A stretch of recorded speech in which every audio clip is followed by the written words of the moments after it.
Ladies and gentlemen, welcome back to the CryptoNews podcast. We are buzzing as always. Weather's getting a little colder. We're almost into the fall, but the pod is still buzzing as always. And we have another incredible guest on the pod. Today's guest is Joel Dietz. Present day, he is the founder of MetaMetaVerse. Joel is also a serial entrepreneur and intellectual historian who helped found several key initiatives in the cryptocurrency space, including Ethereum, wow, ever heard of it? MetaMask, ever heard of it again? The first smart contract educational channel, and the first academic work on cryptoeconomics. His research interests focus on the confluence of blockchain network topologies and swarm intelligence, especially how the principles undergoing decentralized organizations can be used to fuel global innovation. He also works on holonic philosophy, the evolution of jurisprudence, data-driven approaches to innovation, and smart city data architecture. Wow, I could barely read half those words there. Without further ado, I'm very pleased to welcome Joel Dietz to the CryptoNews podcast. Joel, welcome to the show, my friend. Yeah, pleasure to be here. Joel, super pumped to have you on, man. You have an absolutely bananas background. I got to start with Ethereum and MetaMask. These are applications, pieces of software, very powerful that I use almost every single day. I couldn't imagine navigating Web3 without MetaMask. When you and the team built this, founded this, did you ever think that this would play such an integral part of Web3?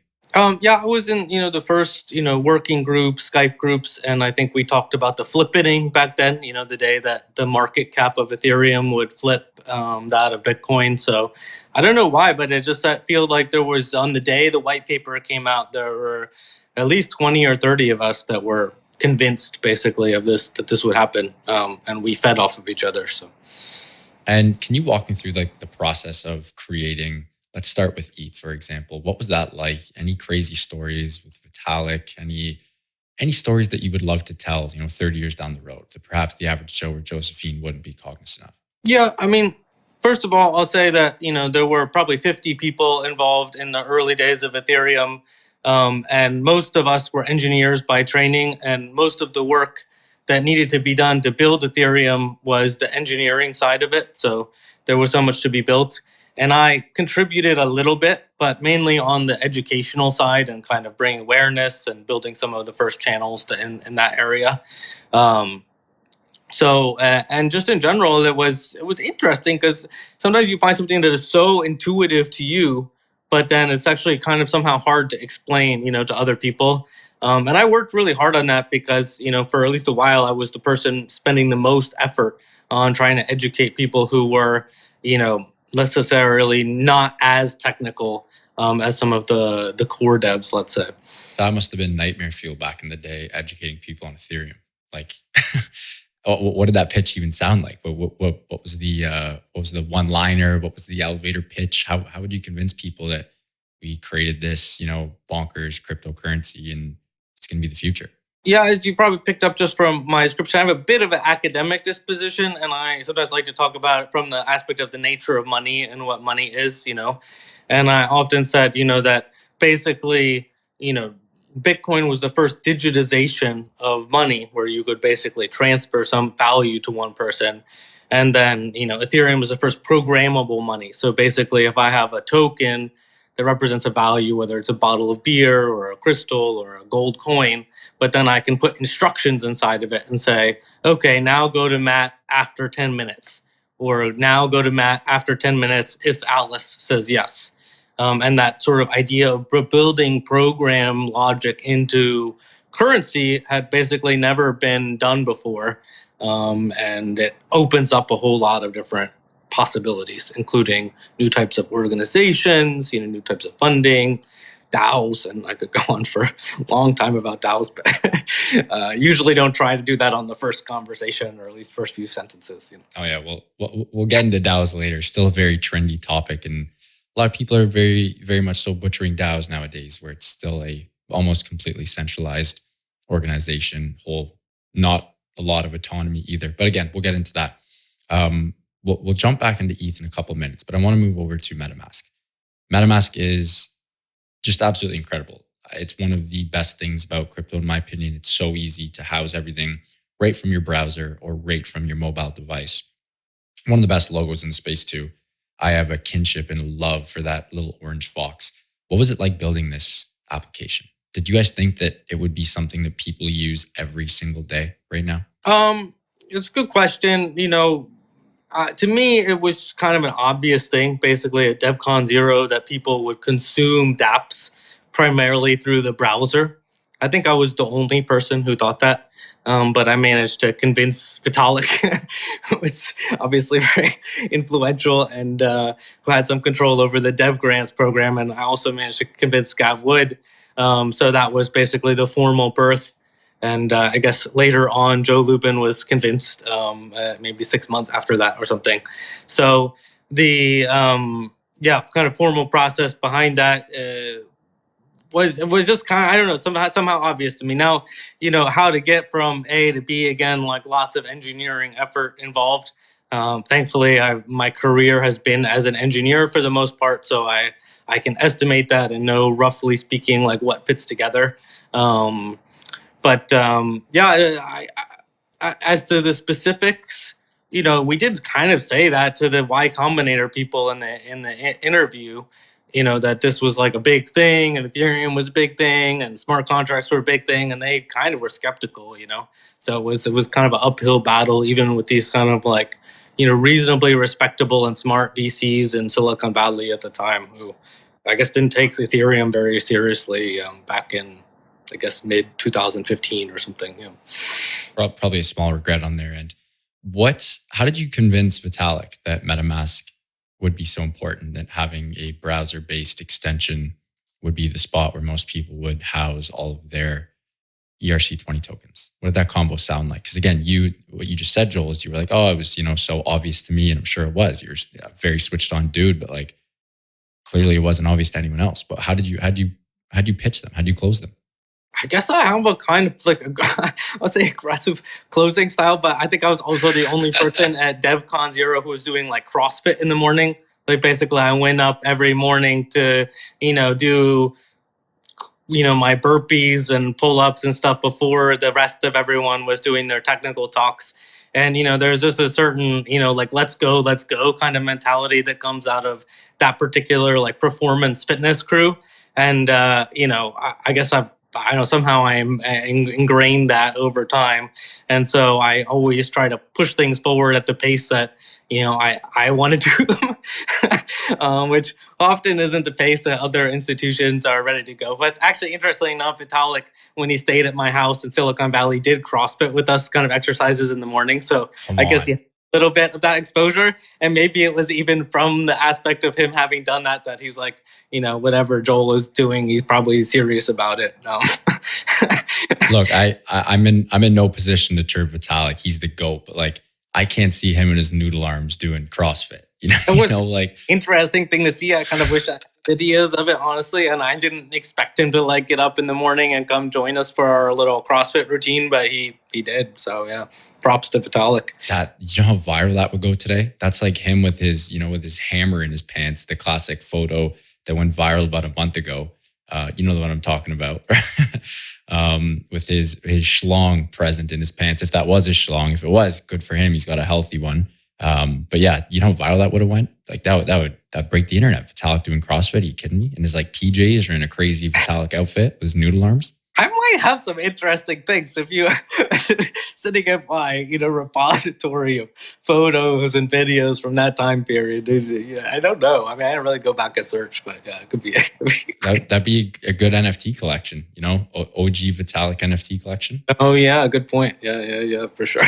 That could pop off. Wow, I don't know why, and this is quite perverse, but I'm just trying to picture what he would look like doing CrossFit. Anyways, back to the show here. MetaMask. So many people have been asking about a MetaMask token. Everyone wants it, a good old cheeky airdrop similar to, an ENS type airdrop where you buy a couple domains and here's a couple $1,000. Who didn't love that? That was incredible. Will we ever see a MetaMask token? So I do have to clarify. So I haven't been involved really in MetaMask for 5 years or whatever. The way Joe Lubin tells the story is he hired the devs basically into consensus, and then they started rebuilding effectively the project a second time. I don't really have any involvement with it currently, and I wish them success in whatever they do. I do hope they, whatever, credit me appropriately with the tokens they're planning to issue and all of that. But not, everyone has the same respect, I guess, for founders out there. So, I mean, in your opinion, Joel, like, do you think it would be good for the ecosystem to launch some type of governance token that would almost act as a DAO? Well, it's interesting you bring this up today, because I was just reviewing some of this legal paperwork that we had for MetaMask, and other people were actually picking up on some of the things, because we had a few different legal conferences specifically around this topic back in like 2015 as to how to do like collaborative DAO governance. And in fact, the original governance contracts of MetaMask had this embedded in it. So it was like a collaborative, basically token voting system to decide how the project would evolve. And I think for certain types of community projects, it makes a lot of sense. It may be too early when it's in an early stage, but MetaMask is it could go in different directions. Obviously, it has an enterprise version of it, and I think having a private enterprise thing is great. Frankly, custodial wallets, all of that. But the community driven things, I think there's a point in kind of turning at least certain aspects of things over to the community once something reaches a certain scale. So I would be super supportive of MetaMask kind of going back in that direction, and maybe even returning to some of these original legal contracts. Interesting. There's legal scholars, from around the world that were really pushing this sort of integration between collaborative governance and DAOs, basically. We call this called the DCO at the time. Yeah. And it kind of got off the ground, but never like fully with like, a reasonable sized project. That would be the hottest airdrop present day, whether I guess, or an OpenSea or a MetaMask token, that would break Web3 in the best of ways possible. Well, yeah, I mean, who knows? Maybe the current dev team of MetaMask is still open and interested in those more, collaborative side of things. I know that the consensus as, organization has kind of gone in and out of it a little bit, but they're hard things to do. So, to pull off like appropriately. And it goes back to the DAO question you mentioned before, like DAOs have become really centralized. It's very easy to, control things from behind the scenes. I think that's kind of one of the things that people have said. And some of the, I don't know, say like people blacken Ethereum's reputation from time to time. But, the story of what's actually going on versus like what's happening behind the scenes is, sometimes it seems like there's a bit of a gap there. So you're bang on there. That's again very, very interesting. Can't wait to see what happens there. Yeah. Let's move forward and jump into your new project, MetaMetaVerse. Absolutely popping off. You went, perhaps all in is the wrong word, but you've put a lot of eggs in this basket. Before we get into MetaMetaVerse itself, what tickles your fancy so much about the metaverse? Why go all in on the metaverse and in 2022? Well, I like to say metaverse is 3 different tracks. I think I explained this different from everyone else out there, so full disclosure. But one of them is, tokens, Web3, like all that governance, like that kind of stuff. Another one is like AR, VR, like gaming experiences and stuff like that. And another one is basically the neuroscience of the brain and psychedelic research and all those things where we like tap into the brain and how it works and kind of get integrated at that level. Interesting. I haven't heard that take before. Yeah, no one, as far as I know, really explains it that way. But those are the convergence of interests that brought me into wanting to do things into metaverse. And it's partially because I see metaverse at some fundamental level, even a philosophical level, as like form of communication, where basically we go from a lossy form of communication and an unreliable form of communication to something that is like highly upgraded and has a lot more visual density and other kind of like density associated with it. Okay. You just made my head spin here, Joel, in the best of ways. Yeah. Normally I would start with numero uno, but let's go straight to numero tres. the psychological, psychedelic sort of all up in the brain that you talked about. Can you go into the depths on that? Like, are we talking Neuralink? Are we talking, microdosing psilocybin or LSD or other psychedelic compounds to tap into the metaverse? Like, give me your thesis on this. I'm very intrigued by this. Yeah, so I'll just go back to the communication or, extended, states of consciousness. But, say you were able to visualize something in your brain, right? And you're like, I want to share this with you. Usually in 99.999%, meeting our eyes together does not actually allow you to share the idea. But you have like this pink version of the Eiffel Tower in your head and you really want me to see it, right? So now we could draw it if I could communicate it verbally. But if it's something like you don't know what the Eiffel Tower is and I start saying, hey, it's a pink version of the Eiffel Tower, like it's not going to get across, right? So, and the more complex the idea is, the more challenging it is for basically me to get it from my, brain into your brain. And there are various forms of communicating. Now, psychedelics are kind of in that direction, but they're kind of unreliable. Like you take a psychedelic and I take a psychedelic and we're going to have wildly varying experiences. And unless we spend a lot of time drawing them, it's going to be hard to see, where they overlap.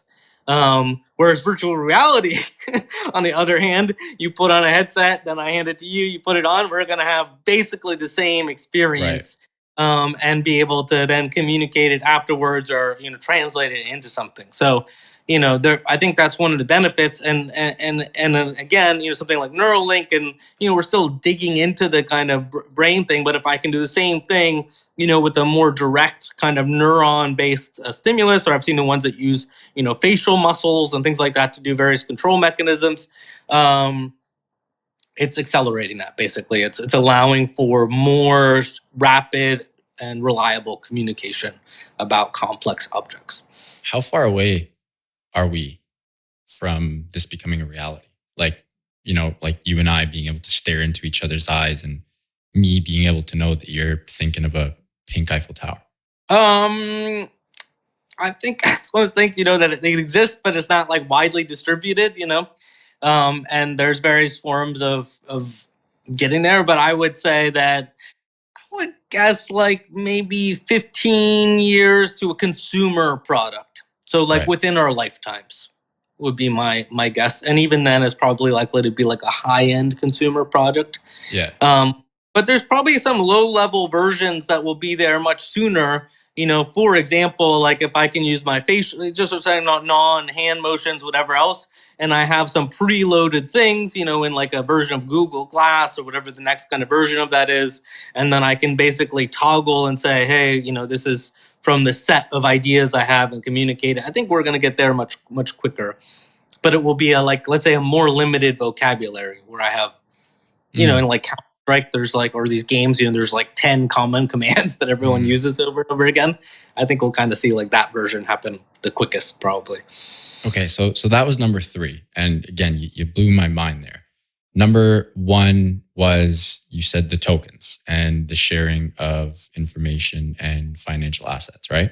And tying those two together, how does 1 and 3, how do they intertwine? Well, basically, we built this meta URL system. It's to address like basically any type of experience. So it could be something in effectively right now it works for any kind of Euclidean space, which basically means like all of normal physics and spaces in the physical earth or spaces in different metaverses. But anything that's sort of like a 3D space, we can address it basically, and we can create a unique string URL basically that applies to that space, and we can basically extend the same concept of space into other types of experiences like smells and pheromones and the more difficult to like visualize or see version of it. And the benefit of this basically is making it accessible and universalizable effectively, so we can communicate about the same things. If that makes sense. Just a little bit. I don't want to get too up quick. Yeah, it's like how would you tie an address to a smell? That's, among the more tricky things, but basically, once I have this concept of this URL, string, I mean, in some ways it's not that different from like what IPFS has and things like that. Then I can basically drop a payload in it, and then to specify, right now we do this already basically for what rendering engine is needed to render the experience.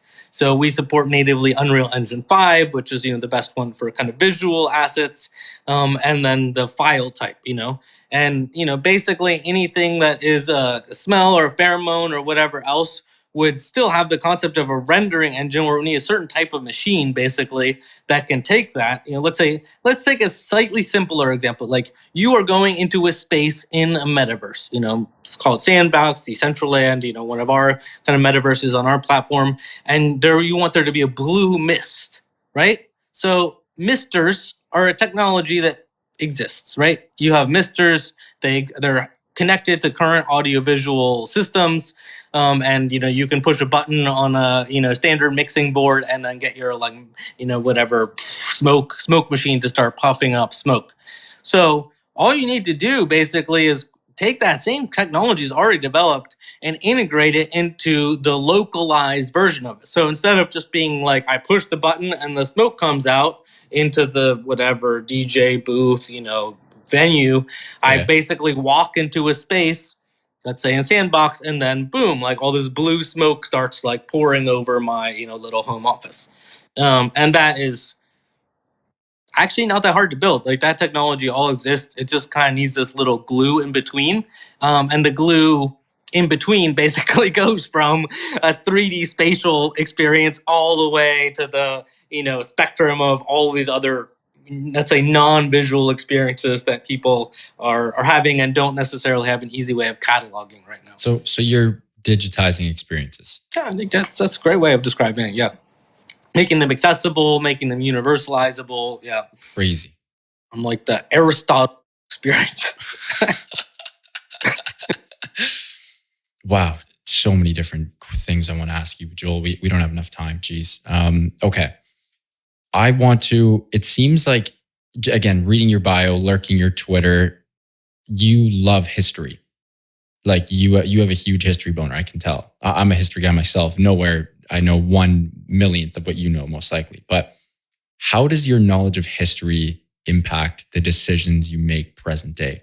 Because it seems like a lot of what you do present day, just from hearing you speak, watching and listening to you from other interviews, lurking your Twitter, lurking a lot of the content that you've released online, I can't really piece it together, but it seems like your love and passion and knowledge of history has a lot of impact on your present day thinking. Could you try to explain that? And my apologies for throwing words in your mouth, difficult question, but how does that impact you today? Well, I'll give one very clear example that relates to the world of crypto. My first response when, reading about Bitcoin back in 2010 was to get a bunch of books about the history of financial systems and markets and how they developed. And I probably read, a couple dozen of them before deciding what to do. And I wouldn't say my sense of market timing has always been the best, by the way. I'm maybe like a good historian, maybe not always the best entrepreneur when it comes to hitting the market at the right time. But I basically decided that, it was very similar to what happened when the stock markets were created. And that, cryptocurrency is a lot like equity. But when people first started putting numbers and, Mississippi company shares on paper, people just kind of made up valuations for it and, pumped them and then, did some other kind of like nasty things as well behind the scenes, where they basically created the fake value companies and then, whatever, shot the journalists or whatever who were basically trying to say like, this company is actually this, like this literally happened. The King of France, basically loved the Mississippi company because it bailed him out of his own debt and he wasn't respected by the aristocrats at that point.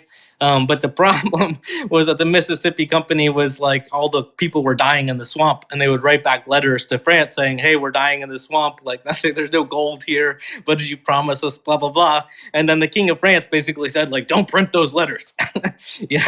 So no one in France could find out what was really going on in Mississippi. So it kind of creates this, cryptoeconomics, so it's all about incentives, but it can create this skewed sense of incentive sometimes where the King of France was like very, incentivized basically to prevent anyone from figuring out what was actually going on in Mississippi. So I've been really bullish about crypto and blockchain and the kind of overall idea of crypto economics, but slightly less bullish on the first implementation of it, which I think sometimes the incentives need to be calibrated right. And just the one core thing that's part of that too, also a lesson from history, is that people don't care about money that much. Like they care about it, but it's not the only thing they care about. And people want to get to a certain level of wealth maybe, and obviously some people really like showing off their wealth. Other people, it doesn't really matter to them. But it's not the core consideration of everyone on this planet. And they at some point want to like live life in a fuller sense and giving other things. So another kind of cool story, if I'm allowed to go further, is actually in one of these old Bitcoin lists right now, where I was cheerleading some of the stuff in the Ukraine. I'm actually very actively involved in supporting Ukrainians on the ground through kind of various means. But I personally believe that the healthy political system and thing is when people are actively involved in supporting each other, people who value freedom, basically, and that's the only way that freedom survives, is by people coming together to support freedom. And it wasn't, not everyone was agreeing with me, let's just say that. They were silent. There were obviously some voices, but other people like Curtis Yarvin, who you may know is quite well known for his stuff in Urbit and popularizing Bitcoin stuff, basically came out with the opposite opinion, saying supporting Ukraine is a bunch of feel-goodism and it doesn't matter, and let's just let those people go and sit on our Bitcoins, Bananas. Differences of opinion, basically, but serious ones, and they affect, our future political reality, and including which one we live in personally. Do you live with people who love freedom and are willing to fight for it, or do you live with people who want to sit on their Bitcoins and, deal with the rest of the world as little as possible? Very well said there. I absolutely love, one, I'm a big story guy. And the King of France and Mississippi Corp. Is it Mississippi Corp? Mississippi. The company, I think, but yeah, I'm sure it had a French name. I don't know. I didn't read it in French, so I can't say. Mississippi company. That's such a good story, and one that will stick with me. So thanks for telling that. Any couple more questions on history for a sec, because that was a great little spiel there. What are your favorite resources to learn? Are you like a Dan Carlin hardcore history guy? What's the best spot to get some good bite-sized nuggets on history? Ooh, you know what I just fell in love with recently? It's like intellectual history, but these graphic guides. Among other things, there's I just read a graphic guide to Lacan, I read a graphic guide to Hegel, I read a graphic guide to Nietzsche, I read a graphic guide on Nazism, I read a graphic guide on 4 or 5 other topics. And they all presented the topics quite clearly and give you pointers to go in other things, and they're all free on Kindle Unlimited. So Interesting. I was just gonna ask, where can I find those? Kindle Unlimited. Okay. Shout out Amazon. Lovely. Joel, we're going to take a quick break and give a massive shout out to our sponsor of the show, Prime XBT. You guys know I love Prime XBT. I've been using them for almost 2 years now, as they offer a robust trading system for both beginners and professional traders that demand highly reliable market data and performance. Doesn't matter if you're a rookie or a vet, you can easily design and customize your layouts and widgets to best fit your trading style. Prime XBT is also running an exclusive promo for listeners of the CryptoNews podcast. Use the promo code CryptoNews50, that is CryptoNews50, all one word, to receive 50% of your deposit credited to your trading account. Again, that is CryptoNews50 to receive 50% of your deposit credited to your trading account. Now back to the show with Joel, who's been dropping absolute knowledge bombs and alpha bombs left, right, and center. Joel, this has been an absolute treat, man. Let's keep buzzing here. Back to the metaverse for a sec. Potential of the metaverse. It's 2022. It's been around for a couple of years. Last year was probably the first year where we really saw things take off. Mind you, there still aren't really any true metaverses that are fully playable at the moment. I know Sandbox has the alpha out. I know Decentraland is playable. I know there are experiences in both of them, but it's not good enough to get the masses in. What is the potential of the metaverse? What do you think the future looks like next year, a couple of years down the road, 2030? Give us some hot takes here. Yeah, to be perfectly honest, I don't spend that much time on the other metaverses mainly because I have like an obsessive personality and I like perfecting our own kind of product as much as people as possible. And I'm a gamer, so it's like the Yeah. fusion like gaming, and all these things is very exciting to me, but it also kind of raises the bar a little bit as far as what gamers are used to when it comes to experiences. Um, but I will give some, little bits, and one of them is like I think we're gonna have for sure. I hope someone else is working on the same thing, or maybe we're together. But procedurally generated metaverses, where you can like basically go in the similar to what you can do in like Midjourney or some of these AI things, and say, I want a metaverse that has 3 planets and a starship and whatever, or star cruiser and this other thing, and then it will kind of spin it up for you. And then, kind of this is like similar thing like Squiggles or whatever, some of these generative art projects, but like the 3D immersive, interactive, kind of version of those things. And I have a prototype of that working right now that I built. And Come on. this is like why I don't go out sometimes, because I'm like here, like my little thing. That is bonkers. So walk me through that. I type in what I want, or I would do a couple lines of code, and the metaverse AI generator will spit out a metaverse based on what I want. Yeah, exactly. So, and we have this cool like fractal idea of space. So basically, like, you have a planet inside your metaverse, and you can subdivide that planet and sell real estate on your planet. You can build cities. You can like keep going. And we support, whatever, uploading all the content to IPFS or wherever you want to store it, or on our own servers. But, you can, decentralize your whole metaverse if you want. So this is a side project of yours, which is essentially the Shopify of metaverses. Yeah, I guess you could call our platform like the Shopify of metaverses. Like, we want to make it really accessible for people to get their own technology there, and in theory, anyone can put all their own content in there. But we wanted to give people the option of basically pre-populating their metaverse with some kind of content.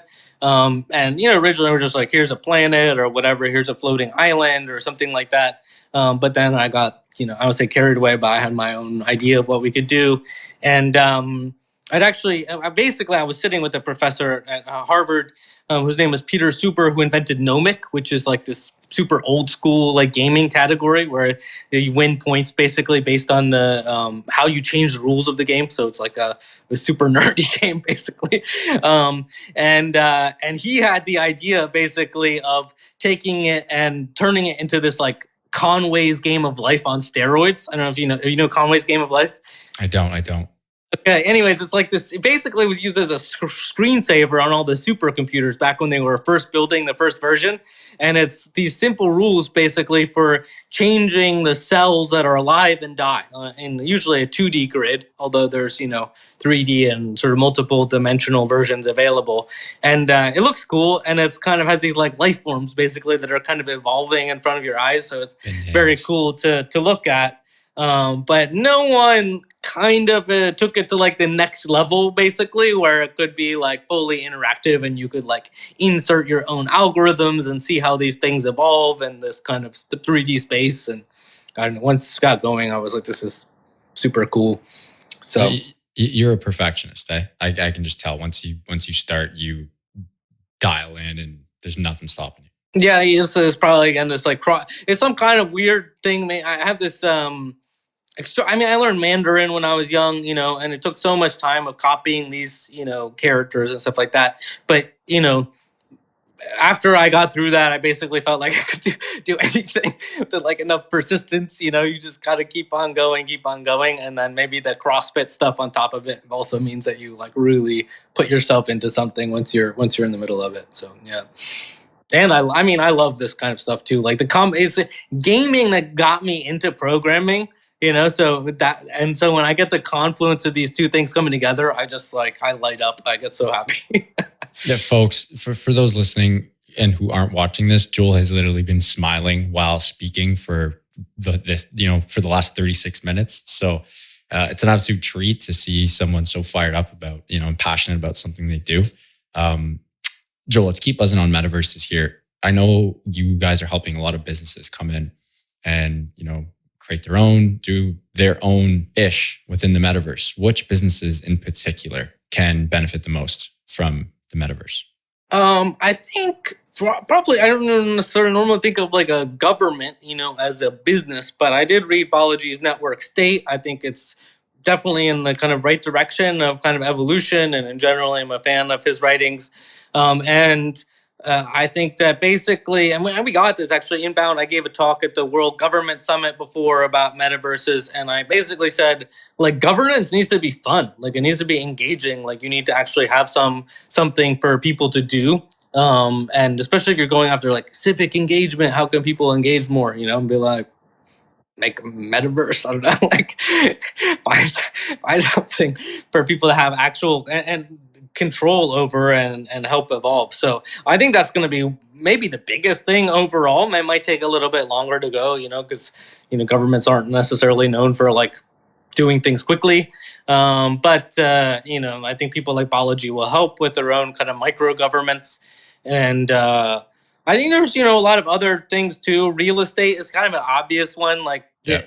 And I'm a huge fan of it in general. Take your 2D architectural rendering and turn it into an interactive experience. If you want to sell something, it's maybe like, not obligatory today, but it probably will be in 5 years, where everyone will be used to like wanting to go on a virtual tour of the 100%. apartment they're booking before they do it. And you want to be on the front end of that curve. And interestingly enough, like in my little weird break between like my version of Web3 today and what I did in Web3 in like 2014, 2015, I built some, virtual reality demoing, real estate demoing apps and stuff like that. So I always think of Airbnb whenever I think of this. Imagine how cool it would be to walk through the place you're about to stay at or would potentially choose to stay at before booking. And then again, just like the actual real estate you talked about, let's say you want to buy a rental home somewhere or a vacation home and you can't fly across the world to go do that. You're there. Yeah. It's no different than what sort of COVID has done to the job, industry, wrong word, but marketplace, where it's like now every single job in the world, most of them, you don't have to be in person. It's global. It's pretty decentralized, and the talent pool has gotten infinitely times bigger, and same thing can happen with that. Very interesting point there. When do you think is the right time for most businesses to jump in? It seemed like last year was sort of just because of the FOMO, there was so much. I feel like it slowed down a little. Yes, there are still bigger companies like the Starbucks Polygon announcement, which was massive. But when do you think is the right time for these Fortune 500 companies to start joining the party and getting on the dance floor? Well, apparently they, all are to some degree, and they're aware and they have plans and stuff like that. At least that's what the, I think, latest PwC survey said. But, there's a good reason to do an activation in like a name brand metaverse. I think Sandbox is the first people, want people go to these days, or Decentraland. But there's also a huge reason to go where the users are, which is more in like a Roblox thing. And, Gucci and some other people have done that. And then, there's a whole nother reason, and you mentioned this earlier, to go where the visual quality and quality of the experience is going to be the highest. And I think that's where we plan to kind of differentiate, and then, kind of use that obviously to grow our user base and everything else. But I just, I happen to kind of got in space because I do love voxel art and stuff like that, but yeah. I don't like it all the time. And once you've gone through the AAA gaming experience and cinematic virtual reality experiences, it sometimes feels a little bit underwhelming. Yeah, it's tough. It doesn't seem.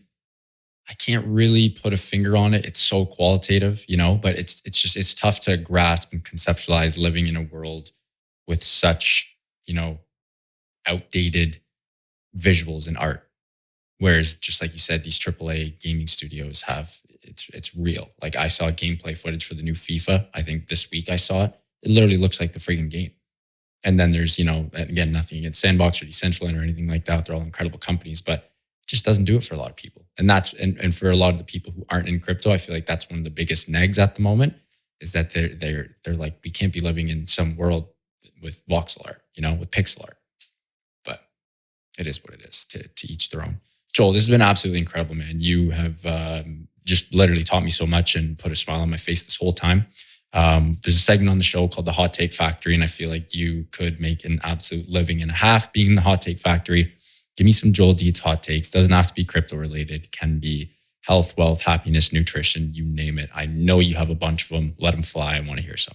Ooh, well, I think, rest in peace to God Save the Queen, all of that. But I do think the world is ready for, some new kind of like royalty, basically. Like, I think there's this interesting thing of the European royalty and what they used to serve, the role they used to serve. And then, some of it was like torn apart during communism. A lot of stuff was basically stripped away, a lot of the things. And then when democracy took over, so to speak, I don't know, they didn't actually adjust itself that well in Eastern Europe.